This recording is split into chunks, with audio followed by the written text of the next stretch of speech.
Hi, this is Chris again with Nightfall Audiobooks, and this time I have for you Double Date by R.L. Stine from the Fear Street series.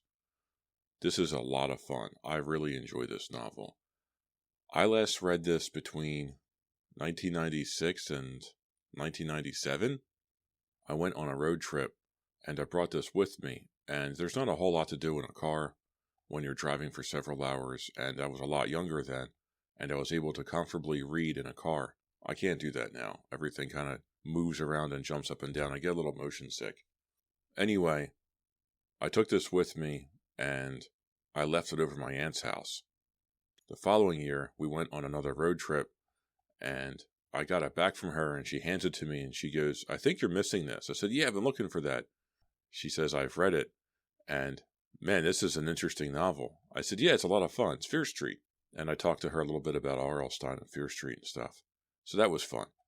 Anyway, this novel is about a guy who is a bit of a player. He's known for going through girlfriends like crazy in high school. And he decides that he's going to date a set of twins. And they will be so head over heels in love with him or something that they won't tell each other that they're both dating the same guy. Come on. That's insane. So these two girls decide to give him his comeuppance and go, "All right, well, we're not just twins, we're also triplets." And he completely falls for it. And it's really, really cool. The execution's set up really, really well. This is a great, great story. It's fun. It's short. I need something to clean my palate.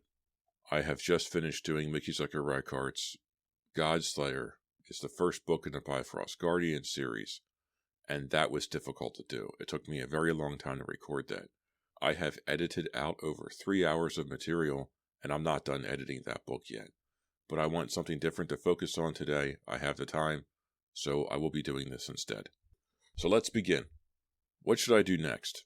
I don't know. Write me an email, nightfallaudiobooks@gmail.com. I'm also on YouTube at Nightfall Audiobooks. Feel free to like, comment, and subscribe. I love seeing your comments. I love interacting with you guys. Let me know what you're thinking. Let me know what you have to say. I also have a Patreon page, patreon.com/nightfallaudiobooks. Any help would be greatly appreciated. So tell your friends, tell your mom, tell whoever it is that you think would like to listen to me tell them tales from R.L. Stine. Thank you very much for listening, and let's begin. Welcome to a Nightfall Audiobooks production of Double Date by R.L. Stine, a Fear Street novel, Book 23. Chapter 1. Bobby Newkirk pressed against the locker door with one hand, squeezing Ronnie Mitchell into her locker. "Ow!" she squealed in protest. "Let me out, Bobby." He grinned at her, the devilish grin he had practiced in a mirror, the grin that made girls melt. "Got you trapped." "Let me out!" Ronnie tried to break free. But she was a little girl, slender and short, not strong enough to budge him. Still grinning, he leaned forward and kissed her. She returned the kiss. He knew she would. Then she shoved him away, pushing both fists against the broad front of his maroon and white Shadyside High t-shirt. He laughed and stepped back, allowing her to burst free. "You're terrible," she scolded playfully, tossing a red curl off her forehead. "You love it," Bobby replied. She straightened the bottom of her green t-shirt. "I had fun last night," she murmured shyly, lowering her eyes. Her freckled cheeks reddened. "Of course," Bobby said, gazing over her shoulder, to study himself in a locker door mirror. "You're not bad yourself, babe." "Don't call me babe," Ronnie told him. "I really hate it. It's so dumb." "Okay, babe." He leaned forward to kiss her again, but she ducked to the side. "People are watching," Ronnie whispered. "So?" Bobby shrugged his broad shoulders. "Let them be jealous." He glanced into her mirror again and pushed back his straight blonde hair. "I've got to run." Ronnie slipped her backpack onto one shoulder. "Where are you going?" "Places." Bobby grinned at her. He pulled a piece of lint off the shoulder of her t-shirt. Then he placed it on her little freckled nose. Ronnie sighed and blew it away. "I'm going to cheerleader practice," she said, glancing at the clock over their heads. 3:20. "Want to meet after?" Bobby shook his head. He turned away from her and gazed down the nearly empty hall. "I've got practice too. Catch you later, okay?" He loped toward the music room at the end of the hall. Bobby moved with a confident, easy gait. He knew Ronnie's eyes were on him. He was sure she was admiring him. "Call me tonight?" Ronnie called after him. There was a pleading tone in her voice. Maybe, Bobby muttered. He kept walking. He liked Ronnie. She wasn't the prettiest girl he had dated. With her tiny figure, red hair, and freckles, she looked about 12, but she was okay, kind of fun. Why had he asked her out? Because she was the only Tigers cheerleader he hadn't gone out with. He had to have a perfect record. He had to check Ronnie off his list. I've gone out with all 6 cheerleaders. Bobby grinned to himself. Who says I don't have school spirit? His private joke made him laugh out loud. I really cracked myself up. All 6 girls were nuts about me, too, Bobby decided. Maybe I'll call Ronnie again sometime, he thought. Maybe I'll give the kid a break. Just outside the music room, he stopped to talk to 2 guys. Jerry Marvin slapped him a high five. What's up? Marky Drew asked Bobby. Where are you guys going? Detention? Bobby joked. Jerry made a face. Dad made me get a job. I'm working at McDonald's, making French fries. Bobby snickered. Starting at the top, huh? We don't all have rich parents, Jerry muttered. Too bad, Bobby replied smugly. Marky shifted his backpack to his other shoulder. You still going with Carrie Taylor? He asked Bobby. No, I dumped her, Bobby replied, a wide grin spreading across his handsome face. Both Marky and Jerry reacted with surprise. You did? Bobby nodded. Yeah, she spilled coke in my car, so I dumped her, he chuckled. Made her walk home, too. Wow, Marky shook his head. Hey man, can I have your rejects? Jerry asked. Sure, be my guest, Bobby offered. He gazed distractedly at the music room. Hey, later, I'm late for practice. His 2 friends headed off. Bobby started into the music room, but 2 strong hands grabbed his shoulders and pulled him back. Bobby, I'm going to kill you, a shrill voice cried. I really am. Chapter 2. Bobby laughed. He didn't bother to turn around. He recognized the voice. Whoa, he cried. Don't touch me unless you love me. Kimmy Bass let out an exasperated cry and pulled her hands from Bobby's shoulders. Where were you last night? She demanded angrily. Bobby spun around to face her. His blue eyes flashed. He opened them wide and gave her his best innocent little boy expression. Last night? Kimmy tossed her dark, crimped hair in an angry gesture. Her round cheeks were bright red. She crossed her arms in front of her pale blue sweatshirt. Yeah, last night. Bobby pretended to think about it. We had a date, remember? Kimmy said, her voice trembling. You were coming over so we could study together. Then we were going to... You look great, Bobby interrupted. You heading to cheerleader practice? Want to get a Coke or something later? Kimmy let out another groan. She balled her hands into fists at her sides. Just answer my question, Bobby. I called your house last night, but you weren't there. Did you forget about me? No way, Bobby replied, placing a hand on her shoulder. She shoved it away. Actually, Bobby continued, I got a better offer. He grinned at her. Her mouth dropped open. No sound came out. Hey, Kimmy, you wouldn't want me to lie, would you? Kimmy glared at him. The anger faded from her eyes. Her expression turned hard and cold. Bobby, you really are a pig, she said through clenched teeth. Bobby snickered. Yeah, I know. You're a pig, Kimmy repeated. Then she began jogging quickly down the hall, her black hair bobbing. Hey, Kimmy, Bobby called after her. Should I call you later? She shouted a curse and disappeared around a corner. Chuckling, Bobby stepped into the music room. Hey, Bobby, get your guitar, man, you're late. Bobby nodded to Arnie and Paul, the other 2 members of his band. He went to the cabinet to get his guitar. The 3 of them had no room to practice at home. Mr. Cotton, the music teacher, had agreed to let them practice in a music room after school. They had just changed the name of their group from The Cool Guys to Bad to the Bone. In the 4 months they'd been playing together, the band changed its name at least once a week. Bobby said they spent more time thinking up names and practicing. Paul, the keyboard player, noodled impatiently on the keys, waiting for Bobby. Paul was broad-shouldered and athletic, with dark skin and large brown eyes. He had a surprisingly light touch on the keyboard. He was the hardest-working member of the band and took practice much more seriously than Bobby or Arnie. Arnie pounded the drums without much skill. The best thing anyone could say about Arnie's drumming was that he kept a steady beat, most of the time. Arnie was in the band mainly because he was Bobby's best friend. Arnie had short red hair, pale blue eyes, a goofy grin, and wore a small rhinestone stud in one ear. The line of pale blonde fuzz on his upper lip, which he claimed was a mustache, only made him look sloppy. Bobby plugged his guitar into the small amp. Then he turned up the volume until it squealed. He sat down on a folding chair in front of Arnie and Paul and started to tune each string. Bobby loved his guitar. It was a white Fender Strat. The kind Jimi Hendrix used, he told everyone. Arnie once said that Bobby loved his guitar almost as much as he loved himself. Bobby had reacted defensively. "Hey man," he shouted, "why shouldn't I love myself? I'm all I've got." "Very deep," Paul had muttered. "Bobby is so deep." Bobby finished tuning. He bent down and reached into his guitar case for a pick. "Let's get started," Paul urged. "I've got to leave early to pick up my mom at work." "Where are my picks?" Bobby said, frowning.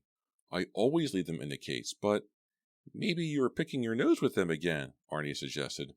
He let out his high-pitched hyena giggle. No one else laughed. No one ever laughed at Arnie's attempted jokes.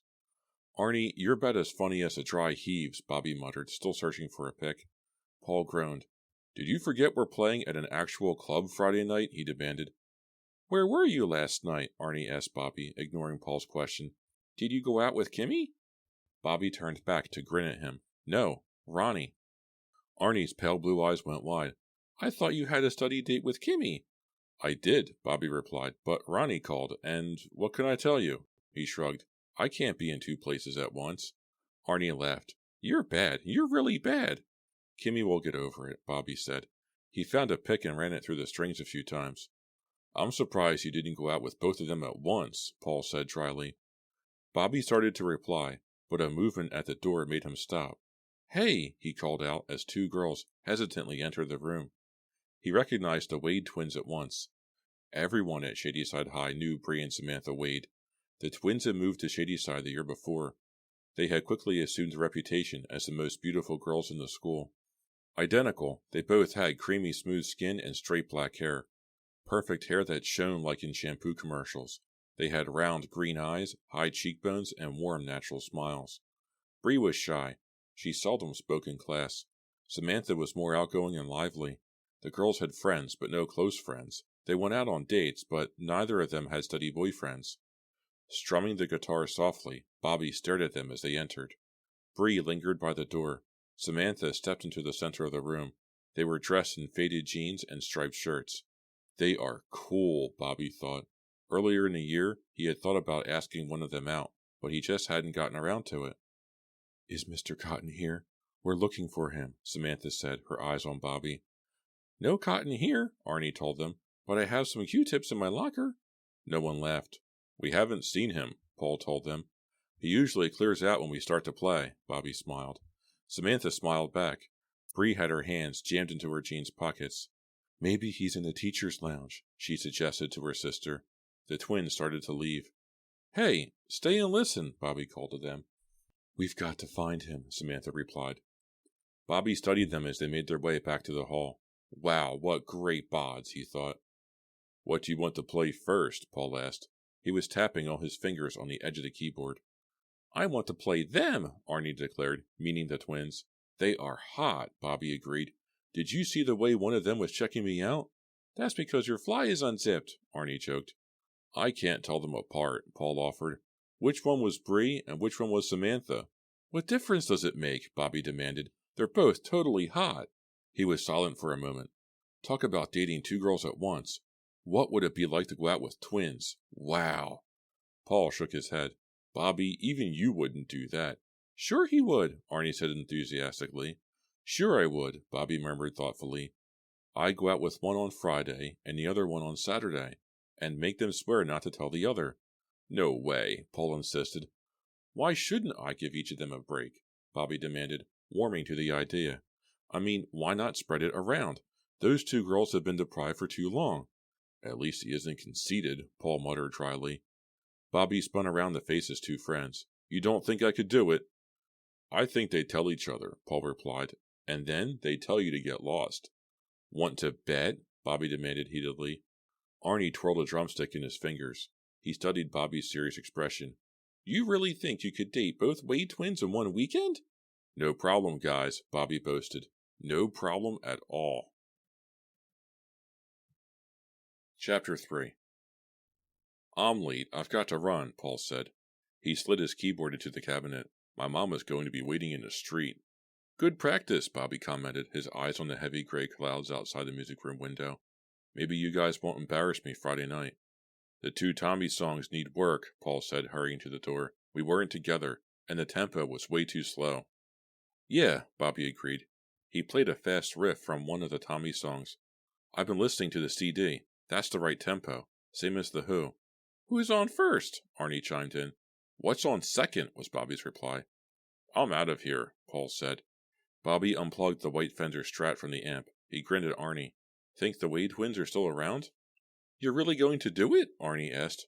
You can have them when I'm done, Bobby told him. You're a real friend, Arnie joked. He started a drum roll but dropped a stick. It clattered to the floor and rolled in front of Bobby. As Bobby bent to pick it up, he saw Melanie Harris step into the room. Bobby tossed the drumstick at her. Think fast! Melanie let out a surprised squeal and ducked out of the way. The drumstick hit the wall and bounced across the floor. Give me a break, Melanie said. She bent to pick up the drumstick, then scowled at Bobby. Bobby laughed. She watched Melanie as she crossed the room to Arnie. She was a short girl, a little chunky. She had waist-length straight brown hair that she usually wore in a single braid. She had beautiful brown eyes and a great smile. Bobby had fallen for that amazing smile. The previous spring, he had gone out with Melanie for nearly 3 months. A record for him. But Melanie stopped smiling at him when she discovered he was dating other girls behind her back. She broke up with him immediately, tears running down her face. She hadn't smiled at him since. Now she was going with Arnie. Just as well, Bobby thought. He really didn't like the emotional ones. Why did she have to cry the night she broke up with me, he wondered. Was she trying to make me feel bad? Bobby watched her as she handed the drumstick to Arnie. She looks great in those tight jeans, he thought. She wore a silky black vest, open over a golden yellow shirt. Not bad, Bobby told himself. If she'd lose a few pounds, I might even ask her out again. When Arnie's finished with her. Melanie and Arnie were chatting quietly. Bobby carried his guitar to its case and put it away. You coming Friday night? He called to Melanie. Arnie is forcing me, Melanie replied. It's going to be great, Arnie told her. We had a great rehearsal today, didn't we, Bobby? Awesome, Bobby replied, clasping the guitar case. What do you think we should wear? Arnie asked. We never talked about that. How about bags over your heads? Melanie suggested. She snickered. You know, just in case your music makes the crowd ugly. A bag would mess up my hair, Bobby muttered. He carried the case to the cabinet and shoved it inside. I was just kidding, Melanie exclaimed. She groaned. You were the vainest person I ever met. Takes one to know one, Bobby shot back. He unplugged the amp and started to roll up the cord. Melanie and Arnie talked quietly again. Bobby carried the amp to the cabinet and lowered it to the cabinet floor. He heard girls' voices out in the hall. The Wade twins? Got to run, he called to Melanie and Arnie. He started to the door. Hey, Bobby, Melanie called to him. Don't do it. Huh? He turned back. Her dark eyes were trained on him, narrowed in disapproval. Stay away from Bree and Samantha, Melanie warned. Bobby couldn't keep a grin from spreading across his face. Arnie told you. Melanie nodded. Bobby, I'm warning you, she said. I know those girls. They're not what you think. Bobby laughed scornfully. I can get along without your advice, Mel. I'm serious, Melanie insisted. Stay away from them. Bobby shook his head hard, as if shaking away her warning. I'll leave you two lovebirds alone, he said sarcastically. He hurried out of the room. The long corridor was empty. His sneakers squeaked against the hard floor as he started to his locker. Melanie's warning repeated in his ears. What is her problem anyway, he thought. He decided she was still messed up because of breaking up with him. Melanie hasn't gotten over me yet, he told himself. Well, who can blame her? As he turned a corner, he nearly banged into an open locker door. He stopped short, and a startled girl appeared from around the other side of the door. Hi, he said, recovering quickly, turning on his smile. Are you Bree or Samantha? Chapter 4. She gaped at him as if she had never been asked that question before. Her straight black hair fell over one eye. I'm Bree, she said finally, in a soft, velvety voice. Hi, Bree, Bobby replied, stepping close, his eyes locked on hers. I'm Bobby Newkirk. I know, she said shyly. She brushed the hair away from her face. Did you find Mr. Cotton? He asked. She nodded. Yeah, my sister and I wanted to ask him about chorus. It's kind of late in the year, but we thought maybe we could join, in time for the spring concert. She sighed, as if explaining all that was a chore. You sing? Bobby asked, studying her face. He liked her green eyes, liked the pale gloss she had on her full lips. Well, Samantha and I think so. but I'm not sure what Mr. Cotton thinks." She smiled for the first time, a brief smile. Then she shyly looked away. "I'm in a band," Bobby told her. "Did you hear us? I mean, out in the hall?" She nodded. "A little." "We could use a singer," Bobby told her. The idea had just popped into his head. "I'm a great guitar player, and I sing okay, too. But we could use a girl singer. Maybe you or your sister—" "Samantha might like that," Bree replied thoughtfully. "Her voice is a lot stronger than mine." She hesitated, moving a step and staring down into the open locker. "I don't think I could sing rock music." "You're quiet, huh?" Bobby asked. Pink circles formed on her pale cheeks. "Quiet like a mouse?" Bobby teased. She giggled. "Not that quiet." Her hair fell over her eye again. She made no attempt to smooth it away. "Our band is playing at a club Friday night," Bobby told her. "It's a dance club for teenagers on Old Mill Road. You know it? It's called The Mill?" Bree shook her head. "No, we just moved here last year. I haven't been—" "You busy Friday night? Want to come hear us?" Bobby asked. The pink circles on her cheeks grew darker. "Well, we wouldn't have to stay at the club if you don't like it," he added quickly. "My band is doing just one set. We could leave right after, go somewhere else." She raised her eyes to his and stared hard at him, as if trying to read his thoughts. "Okay," she said. "Sounds like fun." "Way cool," Bobby replied. He stepped back as she turned to pull her backpack out of the locker. "Know where I live?" she asked. "It's on Fear Street, way at the end." "I'll find it," Bobby told her. "See you Friday. About 7:30? He flashed her his most winning smile, then took off for his locker. He knew she was watching him, admiring his walk. Piece of cake, he thought, very pleased with himself. That was almost too easy. She's really shy, he decided, but I could see how excited she was that I asked her out. One down, he murmured to himself, and one to go. "Way to go, man!" Arnie slapped Bobby an enthusiastic high five. Bobby did an exaggerated strut around his bedroom. "I'm cool, he chanted. "So, which one did you get a date with?" Arnie asked. "Bree," Bobby told him. "Rhymes with me. Bree and me." "What rhymes with Samantha?" Arnie demanded. "Pink Panther?" As usual, Bobby didn't laugh at his friend's lame joke. I'm cool. He did a little more strutting around his room. Arnie had stopped by after dinner, as he often did, mainly to avoid doing his homework. Bobby had immediately told him that he'd already asked Bree Wade out that afternoon, and of course she said yes. "They just can't say no to Bobby the man," he cried. He slapped Arnie another high five. "Who's the man, Arnie? Who's the man?" "You the man," Arnie obediently replied. He dropped on top of Bobby's red and white bedspread, sprawling on his back, resting his head in his hands. "What about her sister?" "I'm calling her right now," Bobby said. "I'm glad you came by, man. You can listen. You can be a witness as I make history." Arnie laughed. He was enjoying this as much as Bobby. "Arnie is my biggest fan," Bobby realized. "That's why we're such good friends." "You're really going to ask Samantha out for Saturday night?" Arnie asked, sitting up and stretching his arms over his head. Bobby nodded, grinning as he reached for the cordless phone. "And you're going to tell her not to tell Bree?" Arnie dropped onto his back again. Bobby nodded again. He searched for the Wade's phone number in the Shadyside High directory he kept by the phone. 2 Wades in 1 weekend, he muttered, moving his finger down the column of names and numbers. "That's the challenge, and I accept the challenge." "You the man!" Arnie proclaimed. "You the man!" Bobby punched in the number, then pressed the phone to his ear.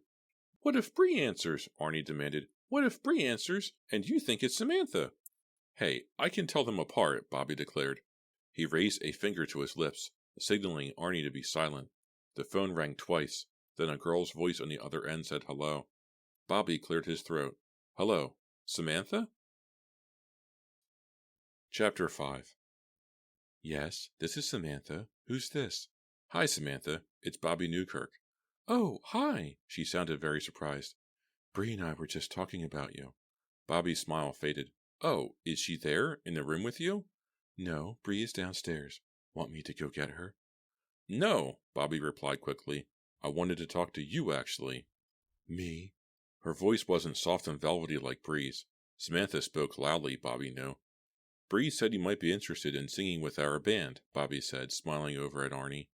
Arnie, sprawled on his back on the bed, flashed him an A-OK sign for encouragement. Samantha laughed scornfully. "Me, sing with a band? You're kidding." "Want to try?" Bobby asked. "No way," Samantha cried. "Why would Bree say that? Bobby chuckled. I don't know, but that's what she told me. Weird, Samantha said. Well, no thanks. I sound good only in a big group or in the shower. They both laughed. Arnie sat up, listening intently to Bobby's side of the conversation. You busy Saturday night? Bobby asked casually. Silence at the other end. He could imagine the stunned expression on her face. Want to go to a movie? You know, at the Templex? More silence. Then finally, Samantha replied in a hushed tone just above a whisper. But, Bobby, you asked my sister out for the night before. Yeah, I know, Bobby replied. He could hear her short, rapid breathing on the other end. He knew she expected him to say more, so he didn't. I don't think Bree would like it if I went out with you the next night, Samantha said, speaking thoughtfully. She doesn't have to know about it, Bobby suggested, his voice steady and low. He listens to her breathing, trying to determine what her reaction was. Is this a dare or a bet or something? She demanded angrily. Did someone dare you to go out with us both? Is that it? No, no way, Bobby insisted. I've been thinking about you. I mean, I see you in homeroom, and I thought... It's not a dare, she demanded suspiciously. No, no way, I swear, Samantha. A long silence. Bobby waited patiently, his eyes on Arnie. She's going to say yes, he told himself. She's hot for me, and she knows it. She is stoked. She's no different from all the other girls at school. She wants to go out with Bobby the man. Bobby, she said finally, do you really think I'd do that to my sister? Sure you would, Bobby urged. Sure you would. You know you're dying to go out with me, right? You're really conceited, she replied. Yeah, I know, Bobby told her. It's my best quality. Samantha laughed appreciatively. I like conceited guys, she declared. I've got her, Bobby told himself gleefully. So, you'll go out with me Saturday night? He urged. Yeah, okay, she replied. To the movies, right? Right, Bobby said, flashing Arnie a two-fingered victory sign. And it'll be our secret? I mean, your sister? What she doesn't know won't hurt her. Much, Samantha said. It struck Bobby as an odd thing to say. He didn't quite get her meaning. He decided to let it pass. Maybe we'd better meet at the mall, he told her, so Bree won't know. Good thinking, Ace, Samantha replied. And we can wear masks, so no one will recognize us. Bobby laughed. That was a joke, right? She had such a deadpan delivery, it was hard to tell if she was joking or not. Yeah, a joke, she replied dryly. Uh-oh, I think I hear Bree. I've got to go. Meet you Saturday at 8, Bobby said quickly. Bye, she whispered, a sexy whisper. The line went dead. Bobby tossed a cordless phone into the air. It landed softly on the plush carpet. He turned to Arnie, a triumphant grin on his face. Then he began to do his strut step around the room in celebration. I wish I was double-jointed so I could pat myself on the back, he cried. You did it, Arnie cried. I don't believe it. You did it. This is the coolest thing I've ever heard of. Yeah, it is, isn't it? Bobby agreed. He and Arnie did some more celebrating, the two of them strutting around the room, shouting and whooping. Finally, Arnie stopped, a thoughtful expression on his face. He scratched a line of fuzz above his upper lip. It was always itching him. Samantha isn't going to tell her sister? He asked. Bobby shook his head. It didn't seem to be a problem for her at all. He grinned. Samantha seems really cool. I mean, really cool. Wow, Arnie murmured. Wow. And then he added, I wonder why Melanie was so bent out of shape about this. Bobby shrugged. Who knows? Melanie is weird. I warned you, man. Arnie shook his head. But why did she think it was so important to warn you to not go out with the Wade twins? He demanded. I don't know what Melanie's problem is, Bobby replied. I really don't. I mean, what could happen, man? What could happen?